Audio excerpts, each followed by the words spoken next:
जय हिंद। आज के वीडियो में हम लोग जानेंगे चक्रवृद्धि ब्याज निकालना। तो चलिए हम वीडियो को स्टार्ट करते हैं। चक्रवृद्धि ब्याज निकालने से पहले हम इसके कुछ बेसिक बातें आपको बता देते हैं। जैसे देखिए, इसका कुछ सूत्र होता है। जैसे चक्रवृद्धि ब्याज बराबर चक्रवृद्धि ब्याज बराबर होता है मिश्रधन। इसको मिश्रधन को यहाँ पे हम चक्रवृद्धि मिश्रधन बोलेंगे ना। चक्रवृद्धि मिश्रधन माइनस चक्रवृद्धि मिश्रधन माइनस मूलधन।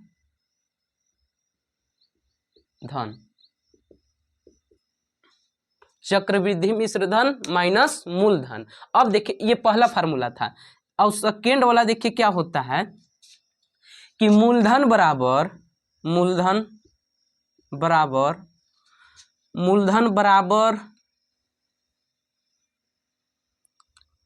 हाँ जी, तो सेकेंड वाला फार्मूला होता है चक्रवृद्धि मिश्रधन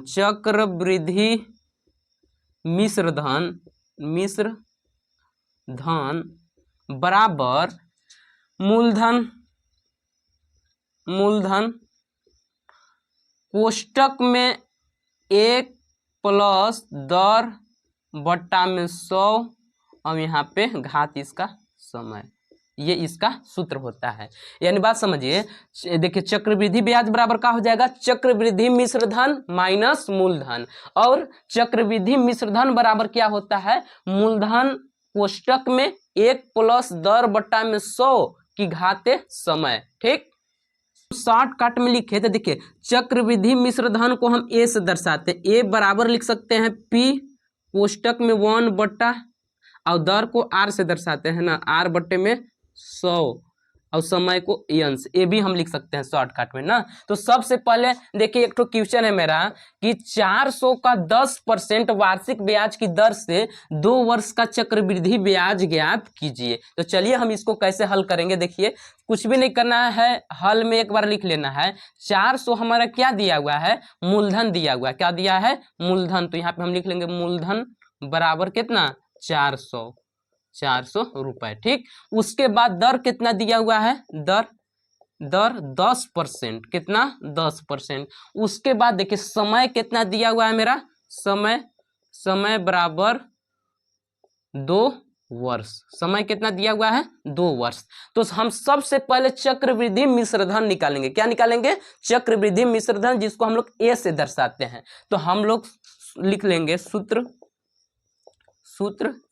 ए बराबर क्या होता है, ए बराबर पी कोष्टक में 1 प्लस आर बाई 100 की पावर एन। यानी बात समझिए, यहाँ पे हम दर को आर से भी लिख सकते हैं और मूलधन को पी से भी लिख सकते हैं ना, और समय को हम एन से भी लिख सकते हैं। यह भी यहाँ पे आपको हम बताए थे। तो देखिए क्या करना है, यहाँ पे ए अपने जगह पे, पी का मान कितना दिया है, 400। तो यहाँ पे हम लिख लेंगे 400 कोष्टक में 1 प्लस आर का मान कितना दिया है, 10%। बट्टा में होता है 100 ना। अब यहाँ पे समय का मान कितना दिया है, 2। अब देखिए क्या करना है, 400 अपने जगह पे। ठीक, इसको जब हल कीजिएगा तो देखिए 10 से कम 10, 10 दहा में 100, यानी 1/10, 1 प्लस 1/10 की घाते 2। इसको जब आप हल करेंगे तो 400 अपने जगह पे। ठीक, यहाँ पे गुने का भी हम चिन्ह लगा सकते हैं ना। अब देखिए 10 1 कम 10 और 1 जोड़ दीजिए, 10 अब कितना हो जाएगा, 11/10 का स्क्वायर।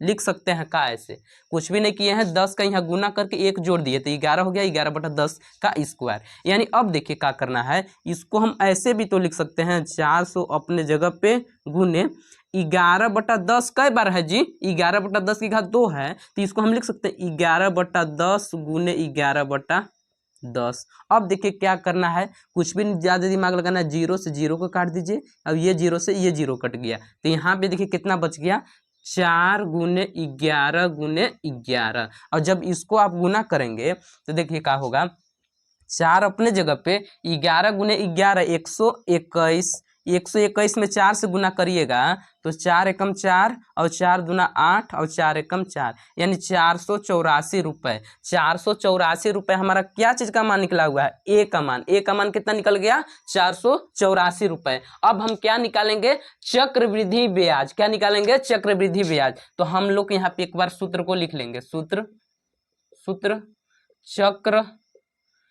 चक्रवृद्धि ब्याज। चक्रवृद्धि ब्याज को हम कंपाउंड इंटरेस्ट कहते हैं, इसलिए इसको हम CI भी लिख सकते हैं ना। CI बराबर क्या होता है? चक्रवृद्धि मिश्रधन। चक्रवृद्धि मिश्रधन को क्या जिसे दर्शाते हैं? ए से। तो ए मूलधन को P से यहाँ पे आपको हम बताए हैं, तो यहाँ पे हम P लिख सकते हैं। अब देखिए क्या करना है। CI अपने जगह पे, CI का मतलब चक्रवृद्धि ब्याज, ठीक। चक्रवृद्धि ब्याज अपने जगह पे, यहाँ पे देखिए ए का मान कितना है? ए का मान देख लीजिए हमारा कितना है? 484। तो यहाँ पे हम लिख लेंगे 484 और यहाँ पे माइनस P का मान कितना है? P का मान कितना है? 400। तो यहाँ पे हम रख लेंगे 400। जब इसको घटाइएगा 484 में से 400 घटाइए तो कितना निकल जाएगा? 84 यानी 84 रुपये। यही इसका आंसर हो जाएगा, 84 रुपये। यानी चक्रवृद्धि ब्याज कितना निकल गया? 84 रुपये। अब चलिए आगे हम नेक्स्ट क्वेश्चन की ओर बढ़ते हैं। हाँ जी, अगर ये क्वेश्चन आपको नहीं आया समझ में ना, तो चलिए हम एक तो और आपको लगा के दिखा देते हैं। देखिए मेरा अगला क्वेश्चन है कि 2000 का 10% वार्षिक ब्याज की दर से 1 वर्ष का चक्रवृद्धि ब्याज ज्ञात कीजिए। तो चलिए हम इसको लगाना स्टार्ट करते हैं। सबसे पहले कुछ भी नहीं करना है। 2000 हमारा क्या दिया है? मूलधन। क्या दिया हुआ है? मूलधन। तो यहाँ पे हमको लिख लेना है। और मूलधन को क्या चीज से दर्शाते हैं? P से, जिसको कहते हैं इंग्लिश में प्रिंसिपल। कितना दिया है मेरा? 2000। कितना?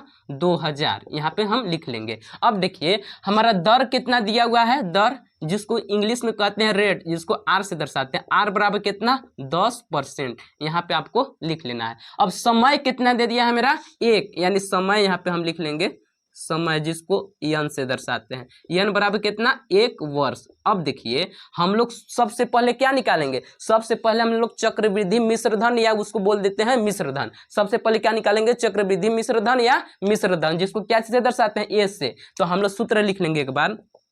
सूत्र A बराबर यानी मिश्रधन बराबर क्या होता है? P कोष्टक में 1 + R/100 की घाते N। अब देखिए क्या करना है। P मेरा कितना दिया है? 2000। यहाँ पे रख लेंगे। अब कोष्टक में कितना रखना है? 1 + R का मान कितना दिया है? 10 और बट्टे में 100। अब इसका घात कितना? 1। अब देखिए क्या करना है। 2000 अपने जगह पे, यहाँ पे इसको हल कर लीजिए। 10 से कम 10, 10 दहा में 100, यानी बात समझिए। यहाँ पे 10 हो गया ना। तो यहाँ पे देखिए 1 + 1/10 की घाते 1। अब देखिए क्या करना है। 2000 अपने जगह पे, यहाँ पे 10 से कम 10 अब 1, 11, 11/10 की घाते कितना? 1। तो देखिए घात 1 का कोई मतलब नहीं है, क्योंकि 11/10 को एक बार लिखेंगे तो 11/10 ही ना आएगा। तो देखिए यहाँ पे क्या कर देना है।